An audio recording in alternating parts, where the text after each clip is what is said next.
Bonjour, bonjour à tous ici, bonjour YouTube, bonjour Facebook. Alors j'espère que vous allez bien. Oh là là, j'ai pris un petit peu de retard pour vous poster des vidéos, mais nous sommes là, d'accord? Comment allez-vous? Dites-moi. J'espère que vous allez bien. Bienvenue encore sur notre rubrique Méditons ensemble. Alors merci Seigneur encore pour ta parole. Merci Seigneur de faire encore ce que tu veux, Papa. Je m'abandonne à toi, mon Dieu, mon roi. Et que chaque chose qui est dit ici, Seigneur, que ça soit selon ta volonté, pas la mienne, mais selon ta volonté, mon Dieu, mon roi. Fais encore ce que tu veux, fais tomber le voile encore. Bénis encore quelqu'un, Seigneur. Éclaire encore un homme, une femme, une maman, une tata, une grande sœur ici, Seigneur, par rapport à ta parole, parce que nous sommes dans tes fondamentaux. Au nom de Jésus, Seigneur, ainsi j'ai prié. Amen, amen, amen, amen. Les bien-aimés, alors, je vais aller tout de suite dans le vif du sujet, mais quand même, je voudrais quand même rappeler en fait un petit peu comment ça se passe ici pour toi qui viens d'arriver ou toi qui ne connais pas ici. Alors ici tu es sur Eau de Vie Édifiée. Il y a une chaîne YouTube qui s'appelle Armel Masuki tout simplement, qui est mon nom. Et donc Facebook a toujours été Eau de Vie Édifiée. Donc ici nous sommes dans les fondamentaux. Ici la devise, d'accord, le slogan c'est lire la Bible, aimer Jésus, l'autocritique, la prière, aimer Jésus, c'est hyper important. Donc lire la Bible, aimer Jésus, la prière, l'autocritique, prendre conscience du péché et de prendre conscience aussi de la mise à part. Parce que quand le Seigneur vient te toucher, quand il vient te chercher, il te prend, il t'amène de l'autre côté de la rivière. L'autre côté de la rivière, c'est moi qui le dis. Parce que c'est comme si en fait on te prend d'un point A, on t'amène à un point B, tout simplement. Et là le Seigneur commence à te façonner.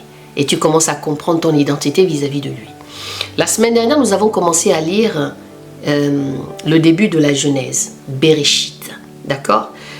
Avant ça, on a fini l'histoire de Joseph et là, nous partons maintenant dans les fondamentaux, le commencement tout simplement, d'accord? Le commencement, Bereshit. On a lu le chapitre 1, on a lu le chapitre 2, on a lu le chapitre 3 et là, nous sommes maintenant sur le chapitre 7. Le dernier, l'avant-dernier, c'était le chapitre 6.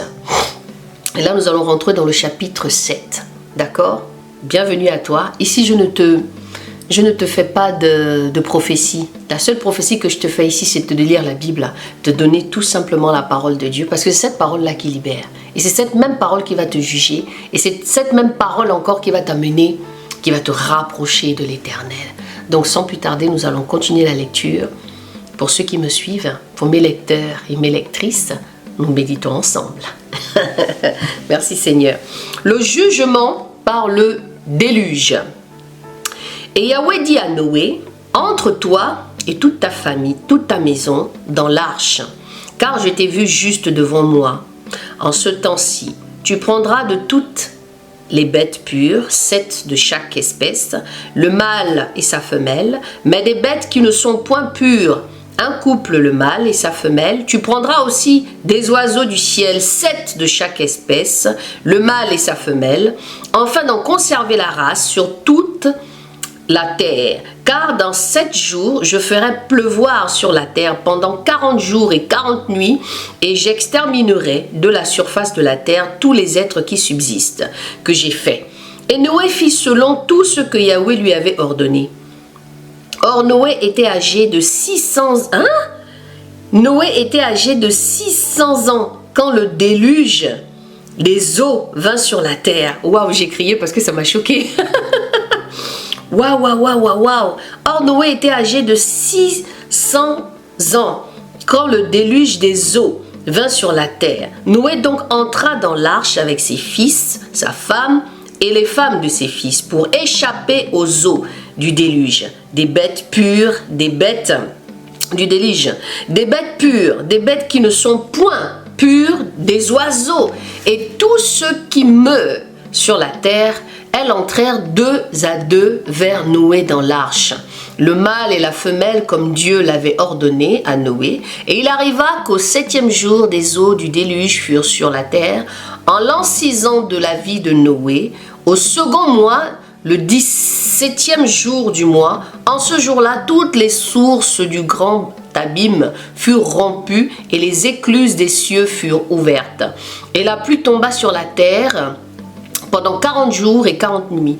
En ce même jour, Noé, Sem, Cham et Japheth, fils de Noé, entrèrent dans l'arche avec la femme de Noé et les 3 femmes de ses fils avec eux. Eux et tous les animaux selon leur espèce, et tout le bétail selon son espèce, et tous les reptiles qui se meuvent sur la terre selon leur espèce, et tous les oiseaux selon leur espèce, et tout petit oiseau ayant des ailes de quelque sorte que ce soit. Il vint donc de toute chair, ayant souffle de vie, par couple auprès de Noé dans l'arche. Le mâle, dis-je, et la femelle de toute chair y vinrent comme Dieu l'avait ordonné à Noé. Puis Yahweh ferma l'arche sur lui.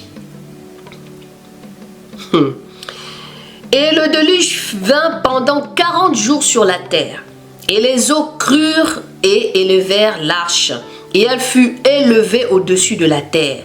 Et les eaux grossirent et s'accrurent beaucoup sur la terre. Et l'arche flottait au-dessus des eaux.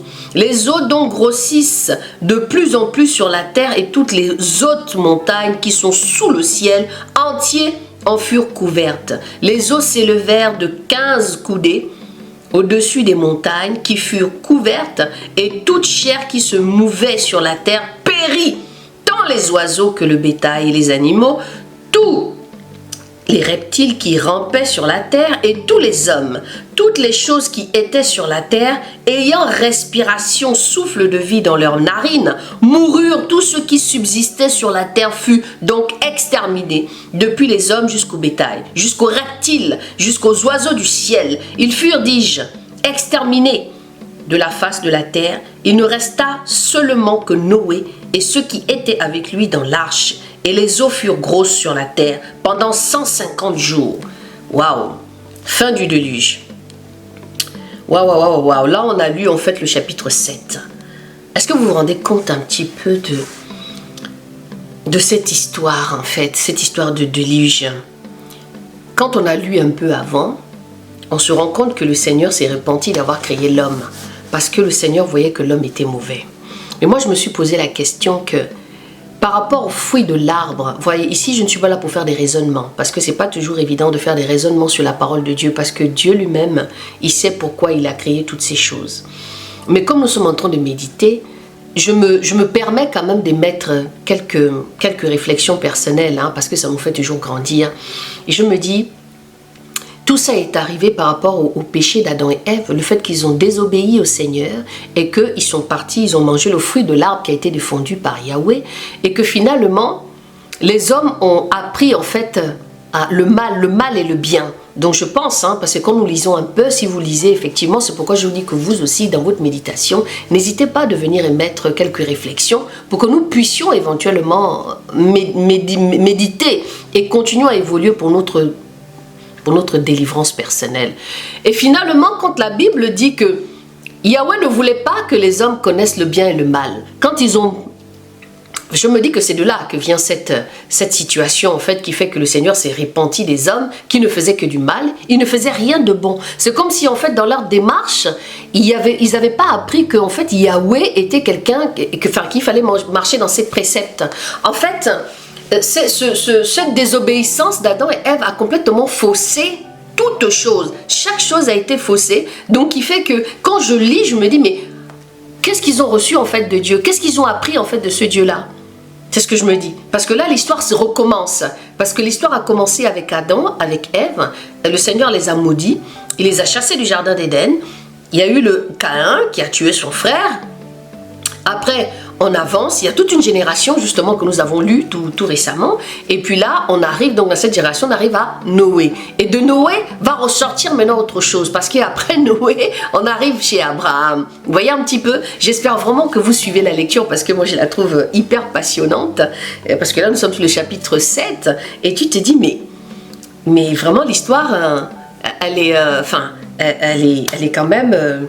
Elle est spéciale cette histoire. Donc c'est pourquoi encore ma soeur, mon frère, ma petite soeur et ceux qui passent par ici, je vous exhorte encore à aller vous-même méditer. Je vous exhorte à aller faire des recherches. Je vous exhorte encore vous-même à aller creuser et aller creuser les mystères, quoi, aller chercher les oracles du Seigneur pour qu'il puisse encore nous accompagner.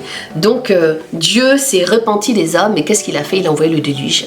Il est allé parler à Noé en lui disant va construire l'arche. Il lui a donné des instructions. C'est ce que Dieu peut faire encore avec chacun de nous au jour d'aujourd'hui. Hein. Il lui a donné des instructions. Non, entendons-nous bien ici. Hein. Pas peut-être faire une arche encore pour qu'il puisse nous faire mourir les hommes dans l'eau. Non, c'est pas ça. Mais nous remarquons déjà un petit peu autour ce qui se passe. Donc ceci dit, je vous laisse avec cette méditation et je vous retrouve demain, n'est-ce pas? Je vous retrouve pour la suite de la lecture.